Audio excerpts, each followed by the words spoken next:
Might have to be, pretty patient to bide their time. Cardiff have Craig Bellamy, very much a local lad, steeped in Cardiff lore and tradition, whereas Swansea are packed out with foreign types who don't know anything about South West Derby. Well, that's not strictly true, because is it Rangel? That's true. I think he's played 5 or 6 of these games. So he'll know all about them. Right, okay.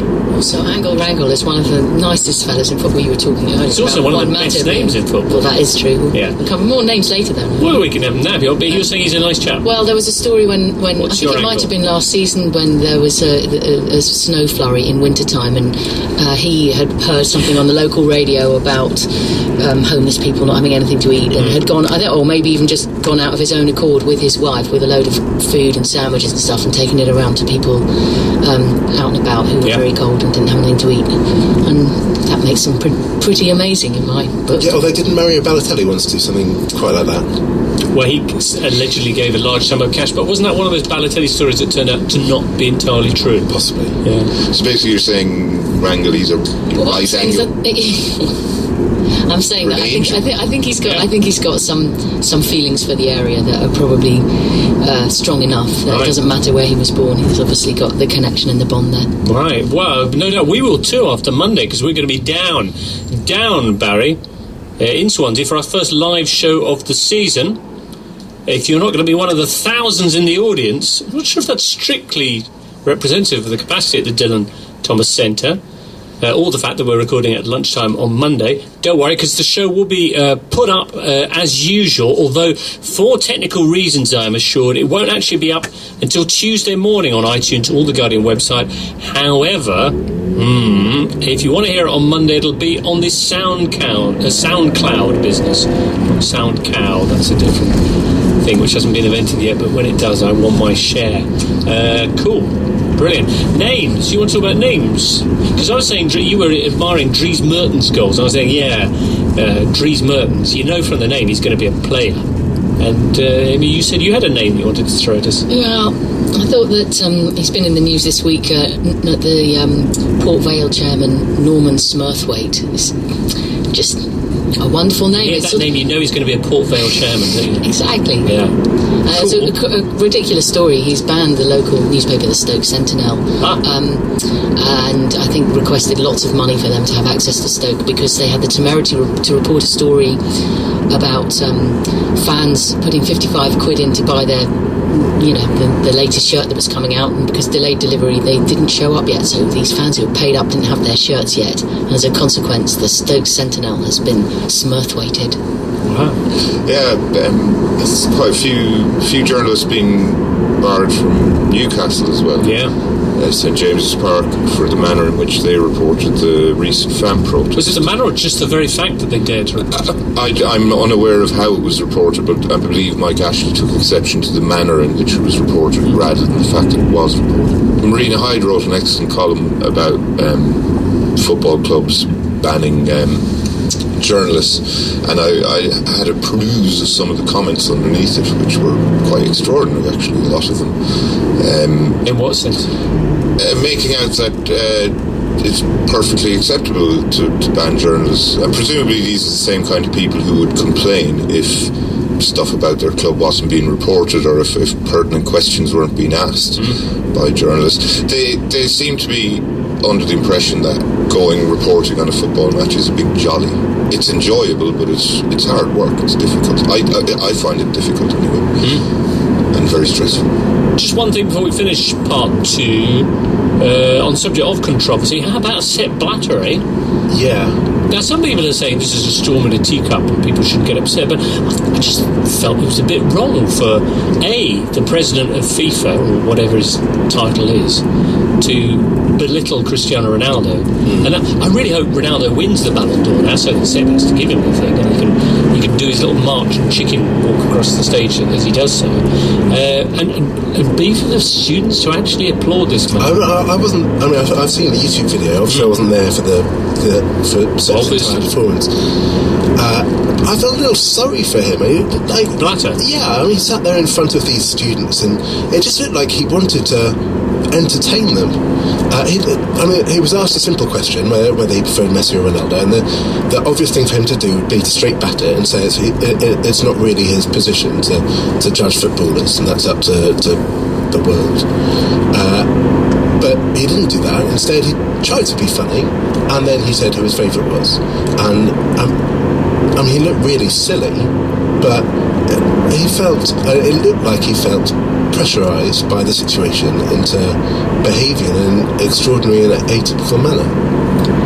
I have to disagree with that. Apart from the fact that if I was Sepp Blatter, I think I'd be quite pleased, given his judgment, that if I was not currying favour with him. But I think it looked to me like here was a guy who was so out of touch, unsurprisingly. He made that a great symbol of laughing at his own jokes hysterically, which I think it always tells you something. The level of conceit was astounding, but completely normal.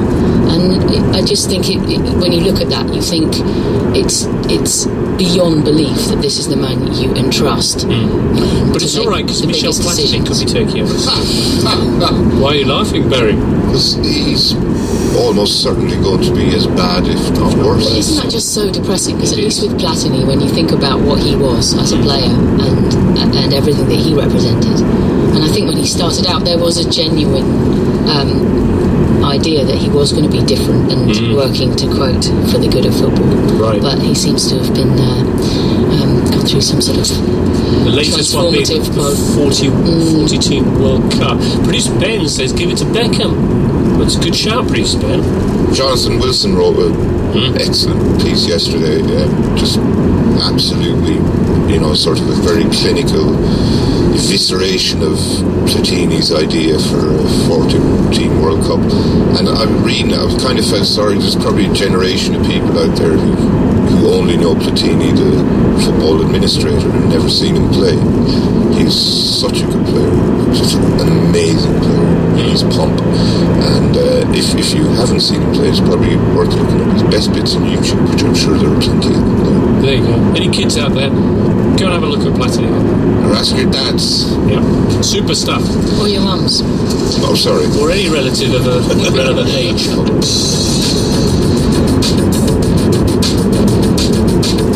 Sid Lowe in Spain. Hola. Hello, Jimbo. How are you doing? Hey, I'm doing very well. You've had a very exciting time of it Wednesday night with your Real Madrid-Sevilla game, didn't you? It was completely bonkers. 7-4 for Real Madrid, which makes it sound like, kind of Real Madrid were cruising, and it was always 7-4? Sorry, 7-3. I've added a goal there. Yeah. So it makes it sound like they were cruising, but they kind of really weren't. They were 3-0 up and playing brilliantly. Then it's 3-2 in the space of a minute. It goes to 4-2, 4-2, 5-2, 5-3, and at 5-3, Sevilla had a penalty to make it 5-4, which they missed, and eventually they lost 7-3. But, of course, from our point of view, big news, 90 minutes for Gareth Bale, 2 goals. If you can count one of them as a goal, it might be an own goal because it bounces off the wall and goes the other way. 2 goals and 2 assists. Yeah, 2 left-footed goals and right-footed assists. He played really, really well. The first goal's a bit special. Yeah, really He's nice. the real deal, Sid. Well, except that, of course, this means... Oh, come on, Sid, I said that for a reaction. It's a real deal. Yeah, I know, and I'm about to respond to you. Oh, okay. That is possibly the worst pun in the world, not least because it relies on the need to say Real wrong. So maybe he's the Real Bale. Yeah, that's better, isn't it? He's the Real Bale. He's just the Real Bale. That makes sense, doesn't it? It's much better. Yeah. But there's an equally bad pun which is used all the bloody time in Spain, which drives me equally mad, which is that Vale basically means worth it, yeah. So today there's loads of puns like sí que vale, Bale, yes, he's Bale it, if you see what I mean. Bale, yes, he's worth it. It drives me bloody mad. A pox on their houses. Sid, just while we were dialing you up there, Jimbo sort of likened this exciting game to Madrid, to bully boy, rich kids just kicking a blind man's stick. Would you agree? No, I mean that's what I mean. That it was a proper game. I mean, it wasn't. It wasn't that Madrid were scoring loads of goals and got caught a couple of times, and therefore it wasn't much of a contest. It was a contest. I mean, the shot count I think is 18 against 17, so the shot count was pretty close. 2 or 3 very good saves from both goalkeepers. As I say, that penalty to have made it 5-4, I think there would have been a little bit of nervousness from Madrid, but Madrid were very good. That said, it was also the kind of game that suits them because it was so open. And of course Madrid, when they've got space, are brilliant. When they haven't got space, they're nowhere near as good. Right, okay, well that moves them back within a little bit of range of Barcelona, who... Is it tonight they face Espanyol in their derby? No, it's tomorrow night, although to be honest it's an entirely justified question, James, because I've completely lost track of what day it is, this run of 11 games in a row. So tonight is the last 4 games, I think, of week 11, and tomorrow is the first game of week 12. So weeks 10, 11 and 12 have run into each other. There's not been a gap between any of them. By the end, I think it's 11, maybe 12 games in a row. 12 days in a row with games. Brilliant. Okay, Espanyol, their prospects against Barcelona in the derby? I think Espanyol are really tough, really aggressive, quite hard to break down. It wouldn't be a massive surprise if there was a draw in that. Interesting. Have Atleti played so far this week? No, they play tonight. I think it's Granada that Atleti play. I was there yesterday at their training ground, and it's a real joy when you get to talk to a footballer who's genuinely articulate, really understands the game, really loves the game as well. I was talking to their captain Gabby, and he was fascinating. Really quite interesting to hear him talk about the kind of the mechanisms and some of the ways that they've done this. All the other people you've interviewed of late are really going to love that one, Sid. Atletico Madrid. No, I mean it's not that it never happens. Right. I felt very much the same way when I finished talking to Fabregas. So I think he's a very good talker as well. Right. Okay. Sid, a question here from Gasila, I think it might be how that's pronounced. Regarding Joe Hart's position, they ask, in Spain it's been reported that Pellegrini will sign Willy Caballero in the January transfer. I think Malaga is already expecting it, and they've already signed Adan, who's released free from Madrid over the summer. What do you know about that? Well, he's right, it's been reported in Spain. I was talking to Knypersley radio, which is one of the Malaga-based radio stations, and they're fairly confident that a bid will come. But it feels to me, I'll be honest, this is no more than interpreted, it's reading to the lines, it feels to me like Malaga kind of trying to encourage the bid in the hope that they would get good money for Willy Caballero. By the way, the Spanish, at least the Spanish amongst my friends anyway, they're absolutely loving the whole Joe Hart thing, because they love to take the mickey out of English goalies and say that English goalies are rubbish. And about a year ago, I tried to tell them that we had a good goalie at last, and of course it turns out we hadn't. All right then, Sid. Many thanks for that. And look forward to catching up with you soon in this incredible mashup of football fixtures that you got going on over there. Yeah, well, it'll finish on Monday night, and then of course it's into the Champions League with Real Juventus and Barcelona Milan. Wow, big games. And apparently Kaká was really good last night. I didn't see the game myself, but the headline in Gazzetta was Kaká and the whistle. So basically, that there's him, and then after him the deluge. But that'll be 2 good games in a row for him, and 2 fairly poor performances from the rest of the Milan side. He's supposed to have scored a very good goal. All right, well, we're going to look at that after. Fantastic. Cheers, Sid.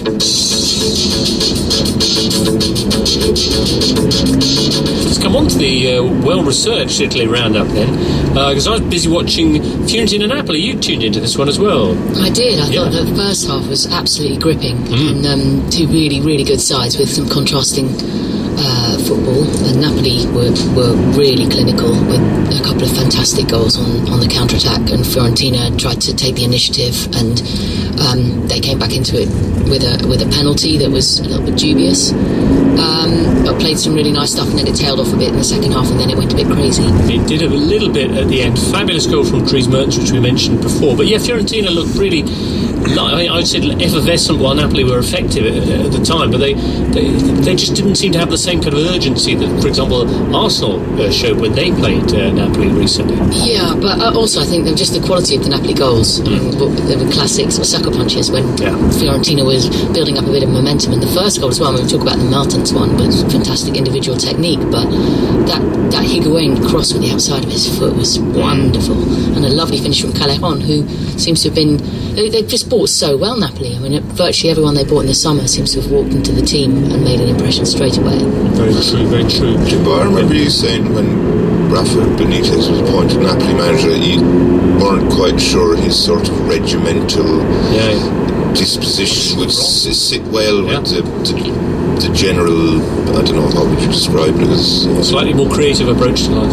Yes, of the Neapolitans. No, and is there any evidence to suggest that you might have had a case? Or? None whatsoever. He's doing brilliantly. And to be fair, last night's performance was very much old school. Napoli was very much sit back, soak it up and hit them on the break. But in other matches, Napoli have played much more kind of forward-thinking, aggressive football. What were you going to say? I was just going to say, we were talking earlier about how some players, it's difficult if you're not a regular in the first team, you can get a bit frustrated. And a player like Insigne, for example, I mean, there seems to be rotating a lot. And there's some big players. There's a lot of talk that he and Benitez have for that. Interesting signing for someone that was the case. Right, anyway, that win, we mentioned the craziness at the end just to say that Cuadrado, who Arsenal are among the many clubs interested in, and I don't know what you thought of his performance last night. Did you think he was all that, or just a little bit kind of fancied down? But funny, he reminded me a bit of Gervinho. Right, which... But maybe the Arsenal Gervinho rather than the Roma Gervinho. Right. But he's definitely got that fantastic burst of pace and trickery, but he's obviously got a little bit of theatrics about his game, which is what cost him so much. Well, indeed, although it was clearly a penalty at the end. Clearly. But having already dived and got a yellow card, the referee thought he was diving again, gave him a second yellow card. He got sent off, and Fiorentina ended up losing, as opposed to getting a penalty which would have given them a chance to equalise. Probably would have been a fair result. But anyway, that means that Napoli move up to within 2 points of Roma. And Juve did too, because they had a big 4-0 win against Catania, who were in real trouble. Roma, though, still to play. They're actually in action tonight at home to Chievo, which everyone's got really nervous about. There's the kind of the Lecce factor, this famous game that Roma, when they were set for the title, had to play one of the worst teams around at home, and they blew it. And it was under Sven-Göran Eriksson back in, a long time ago. And anyway, so Chievo arriving tonight at the Stadio Olimpico. If they win that, they'll be the first Italian team ever to win their first 10 games. Anyway, there you go. Well, that's all very exciting. Roma then tonight can move back to 5 points, and this weekend they're going to be taking on Torino, so there are always goals involved in that one. Just to tell you, Torino yesterday were 2-0 up against Livorno.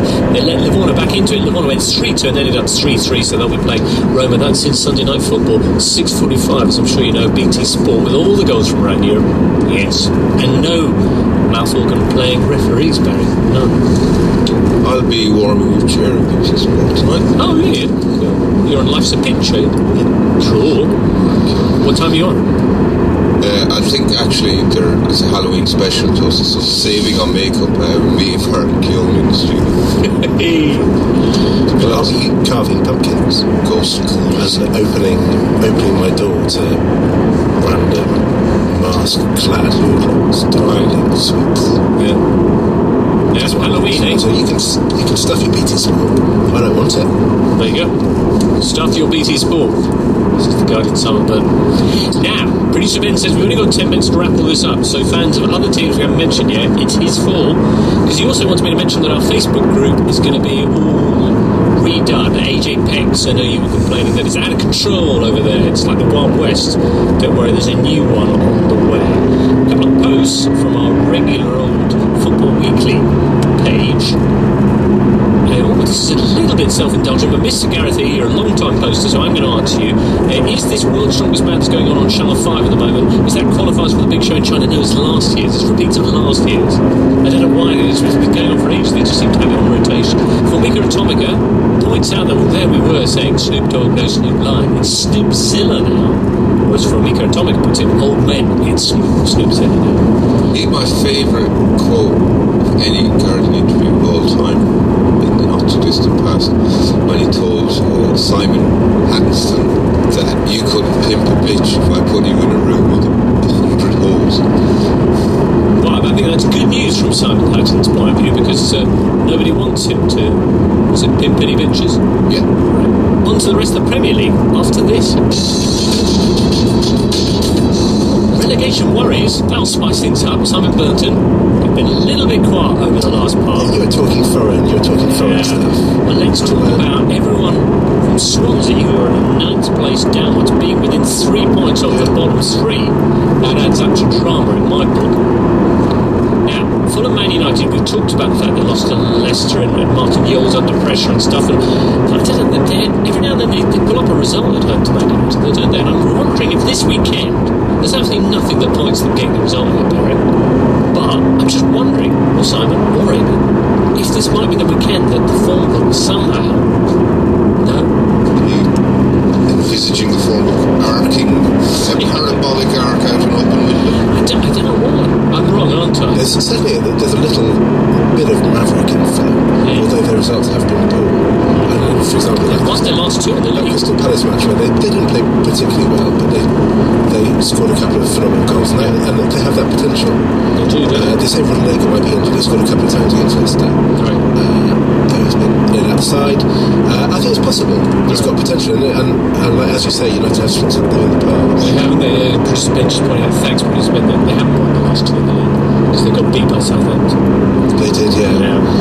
And against Leicester in midweek, they equalised in the 88th minute, 87th, 88th minute, and a Premier League club against a Championship club 3-0 with 2 minutes to play shouldn't really be getting beat. Right. But they got beat. They were keeping that powder dry for the weekend, perhaps. West Ham are taking on Villa. West Ham are only 1 point off the bottom 3.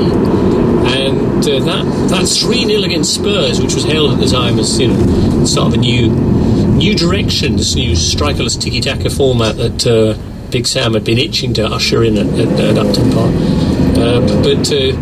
Since then they've had apart from that 3 draws and 4 defeats. Well, surely anyway, if you're going to play that kind of system at West Ham, it's going to be something that's more effective away from home than at home. They're going to have more impetus to take the initiative in home matches. That's true.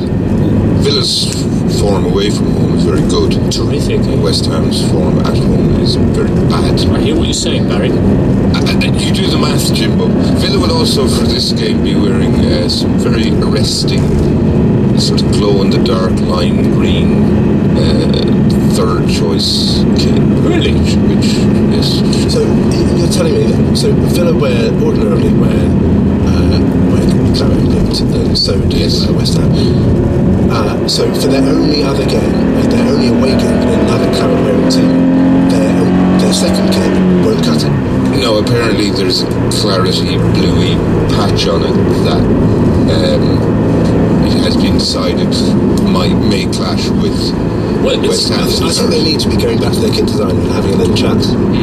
Although the Dayglow one sounds fun, but football's Richard Hughes, who still takes to the field for Bournemouth, of course. He was saying last night, because he was in for the Fiorentina Napoli thing, and they were wearing blue and purple, which is not massively dissimilar shades, at least in the way their kits are designed. That he thinks it might just be him, but any kind of similar patch of colour, whether it's only a little square of claret, it can distract the player when you're looking around for someone to pass. But he might just be making excuses. Well, I thought on Sunday, in the Newcastle-Sunderland game, I was finding it quite difficult to tell who was who, because both teams were wearing black shorts, and the stripes were, it was kind of, and I noticed people on Twitter were also going, it was a bit trickier. Football cliches. Did you see his post, their post rather, where he posted the list of all the people who had written, "Is it just me?" Or Right, okay. So yeah, well, there you go. But I thought Newcastle might have been forced to change their shirts at half time, but they weren't. Speaking of clashing kits, Stoke Southampton. I wonder who's going to go day glow in this one. Stoke, of course, the only team that keeps more scoring columns clean in the Premier League than Southampton. Their own, in their case. Of course, not likely to see too many goals, I imagine. No, but Stoke have only conceded twice at home this season. Southampton have only conceded 3 times at home all away. So, the prospect for a rather dour finish seems Stoke were quite lively at Old Trafford, weren't they? Well, I was just going to mention Peter Crouch's pretty tasty overhead volley that slapped against the crossbar midweek in the Cups World Cup. He scored as well in that match, but it was exhibiting his long-limbed skills to the max. So maybe some goals will happen. Fancy Stoke to have more of them. I don't know why. Man City, Norwich and West Brom Crystal Palace. Man City, Norwich, Man City. Yeah. Although, do you know the last team to win in the league away to Man City were? Tell me, Jimbo. God, you know though, don't you? It was Norwich. It was Norwich on the last day of last season, when Manchester City had just lost the FA Cup final and lost their manager and were in a bit of a funk. So it was a good time to play them. Right. It was a bit of a rogue match, that, because not only did Norwich beat Manchester City when ordinarily they would never expect to and really wouldn't, but in so doing they lifted themselves about 4 or 5 places in the league table, and now they all think they should come 11th because of that match. Had it been played any other time of the season, they'd probably have lost at Manchester City and would have finished 15th, 16th and would have lower expectations for the season, lower and probably more rational expectations.